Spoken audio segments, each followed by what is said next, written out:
Hey, what's up everybody, this is Justin here to make my review today, now that I reviewed Gavan and then Sharivan. Today I'm going to review the third installment in the Space Sheriff series, and that will be Space Sheriff Shaider. So, destroying everything in their path, the evil empire known as Fuma has now set their sights on conquering Earth. The Space Police Agency sent in their newest graduate, Sawamura Dai, designated as Space Sheriff Shaider, a native of Earth, to defend. And Ani, a fellow young graduate who lost her home planet to the Fuma organization, is assigned as his partner. And whenever he needs help, he uses blue plasma energy from his ship to make him Shaider. Anyway, yes, as I said, this is the third and last installment of the Space Sheriff series. Though Gavan would have a movie nearly 30 years later, which was just about a few years ago anyway. For the most part, you really need no prior exposure to the first two Space Sheriff series to get into this, since Dai is introduced from the start. The only returning characters are the Chief, his assistant, and Suzuki Kojiro, who now runs his pet shop, though he's still interested in UFOs. Mimi also has an appearance in the first episode as well, so it tells a distinct story of its own despite being the last of a trilogy that, once again, I will state, requires no prior exposure. Anyway, the first half is slow and leaves a lot of questions unanswered until almost the halfway point. Like, how did Sawamura Dai get recruited to become a space sheriff, which initially does not make any sense, but if you have the patience to go through something without explanation, which will initially be explained, then, give it a shot. Sawamura does have a good sense of duty and honor, but I felt his character at first was not as interesting as Gavan or Sharivan, since there was nothing distinct about him until later on. Like, for example, with Gavan, he's new to Earth and is trying to assimilate. He was funny and childish. And Sharivan, or Den, grew up in nature and was protective of it and extended that to being a space sheriff. With Dai, until they finally expanded his character, it really felt lifeless to me, but then they gave him some distinctions such as his origin story. I think the approach would have worked better if they gave him more personality in the beginning. The reason why I could love this show is mostly because of Ani, played by Morinaga Naomi. At first, apparently the story is, she was uncomfortable wearing the miniskirt because, of course, there will be lots and lots of panty shots. And I'd rather get that, a panty shot from a real girl than, a stupid moe anime these days. Even though I believe she was 19 or 20 at the time, she could easily pass her 15 or 16. But she will come back to the Metal Heroes genre just a couple years later, looking very stunning. She aged, wow.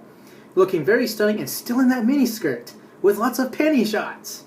Then, in the 90s, she did some nude photos, and I heard the director of this show was pretty shocked that she did that because of her initial discomfort wearing the miniskirt.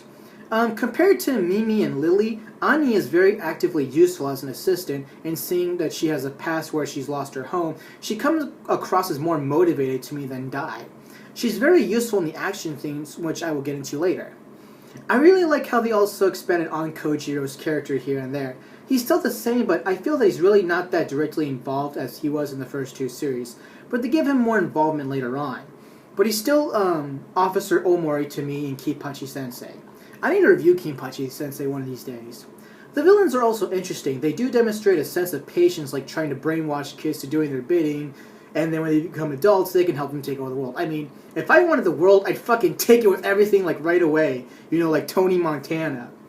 Kubilai, the head honcho, is pretty interesting and has more personality than the last two villains. The villains are all pretty active and each contribute in their own way. The main weakness the series has is its pace in the first half, but it picks up in the second. The ending very excellently builds up and is not rushed a lot like, a lot of other series.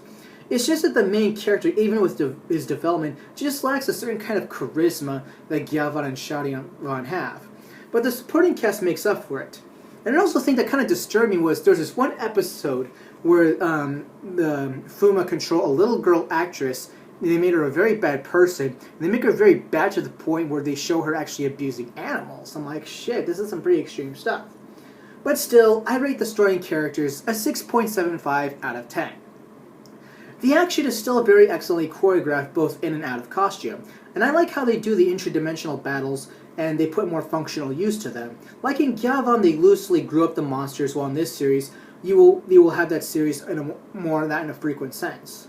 The giant robot battles are still a bit better than, let's say, Sharivan, And the spaceship can also be used as a big-ass cannon, which will be featured again in another unrelated Metal Hero series, Spielbahn.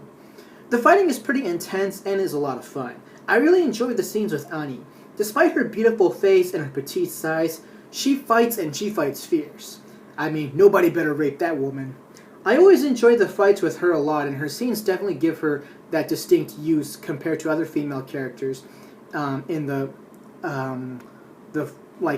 Mimi and Lily. Even though Lily and Shaider could fight, it was more defensively, while Ani can go all out. I felt if they gave her armor, they could have completed her character a bit more. The robot design is more manageable to look at compared to Shaider, but not as cool as Gavan's dragon. Although they use the Jeep again, once again, the same issues with the damn Jeep when they could just use the fucking spaceship. I've already addressed this in Gavan and Shaider already. But Ani does get a classic RX-7, and I heard stories that the actress, Morinaga Naomi, did have trouble driving the car lot, and she actually, caused a few accidents. But anyway, I give the action a 9 out of 10. The soundtrack reverts to a more disco-like feel, like in Gavan. Considering this was the mid-80s and the soundtrack Shaider had, I felt in some ways going back to disco was like going backwards, or maybe in Japan disco wasn't dead in the 80s yet. I'm guessing it wasn't. If disco's your thing, then I guess, but 80s original disco, I guess you can't go wrong with it. But I felt the songs lacked this masculinity that Gavan had despite being disco too, and also lacked that cosmic feel as well. So I bumped the music down to an 8 out of 10. It is bearable, it makes you want to shake your booty like you got the Saturday Night Fever, but it lacks certain factors to make it a fully complete tokusatsu song of its time. Well, today's songs are kind of more like, by AKB48 or whatever. But to conclude, unfortunately, Tsurubaya Hiroshi, who played Sawamura Dai, would later lose his life to liver cancer in 2001 due to alcohol abuse, and he was in his mid-30s at the time.